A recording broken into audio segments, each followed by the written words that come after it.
nechta ayollar o'lib ketdi o'sha yerda. 1 yil oziq-ovqat yemadik. 17 yoshida ikkala farzandimdan ham ayrildim. Boray desam qabri yo'q farzandim. Maydalangan holda qopda yotardi. Sizlar bizni tanlagan yo'lni tanlamanglar. Xo'jayinim Rossiyaga chiqib ketgan, bizni chaqirgan, mana shu yerda ishlaymiz deb bolalarni olib keling degan. Men 4 nafar farzandimni olib Rossiyaga ishlagani borganmiz. Xo'jayinim har xil oqimlarga qo'shilib qolganini ana shu yerga borganimda bildim. Turkiyaga borib ishlaymiz deb aldab Turkiyaga olib borgan, keyin oqimlarga kirib qolganligi sababli Suriya davlatiga olib kirib ketgan bizni.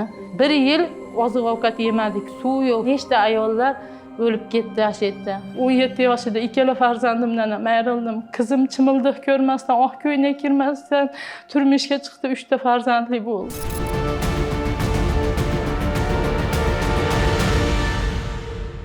Farzandim aviazarbada maydalanib ketdi. Xo'jayinim 3 kun istadi, topolmadi.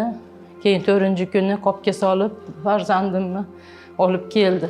Ne ko'z bilan ko'rayki, farzandim maydalangan holda qopda yotardi. Jasadini ko'rib hali hanuz yuraklarim ezilib, men nimaga shuncha 9 oy qorin ko'tarib o'z farzandimni tug'ib, shu joyga o'zim yetalab olib borib, qabrsiz bir yaxshi joyga olib bormaganman men bolam.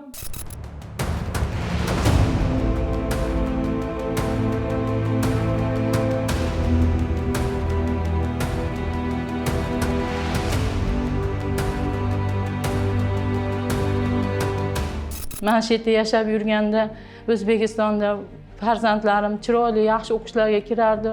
Tengdoshlarini ko'rib har o'lib, har tiranaman. Shunaqa sog'inaman. Farzandlarimni erta kundan olamdan o'tib ketishiga men bir tushunmagan ayol sababchi bo'lib qoldim.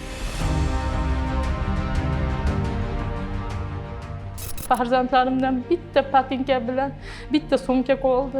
Hatto rasmlari ham yo'q ularning. Boray desam qabri yo'q, ziyorat qilay desam. Kunda ularni eslab dasturxonda o'tirganda eslab yig'layman.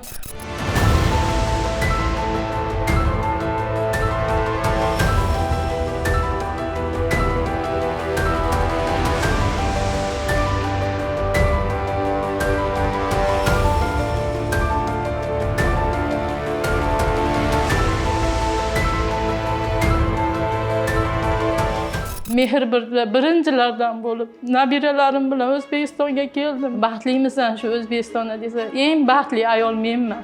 Tong otganini ko'raman, shu kunimga shukronalik qilaman. Men butun O'zbekiston xalqidan, opa-singillarimdan, aka-ukalarimdan iltimos qilaman. Sizlar bizni tanlagan yo'lni tanlamanglar. Hech kim bizdek bo'lmasin, adashmasin.